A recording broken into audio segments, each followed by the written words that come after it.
న్యాయానికి అర్థం ఏమిటి? అన్యాయం చేసిన వారు తాము చేసిన దానికి పశ్చాత్తాపం చెందాలి. అలాగే అన్యాయానికి గురైన మనసులో మరలా సమాజం పట్ల విశ్వాసం కలగాలి. న్యాయానికి అర్థం ఇదేగా. కానీ ఎవరి హృదయాలందు ధర్మం ఉండదో వారు న్యాయాన్ని వదిలేసి వైరాన్ని, ప్రతీకారాన్ని ఆశ్రయిస్తారు.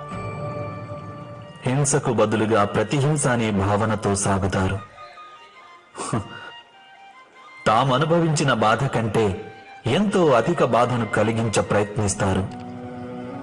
ఈ మార్గంలో నడుస్తూ అన్యాయానికి బలైన వారే స్వయంగా అన్యాయం చేస్తారు. దీనితో వారు అపరాధులవుతారు. అనగా న్యాయానికి, ప్రతీకారానికి మధ్య బహు తక్కువ అంతరమే ఉంటుంది. అలాంటి అంతరం పేరే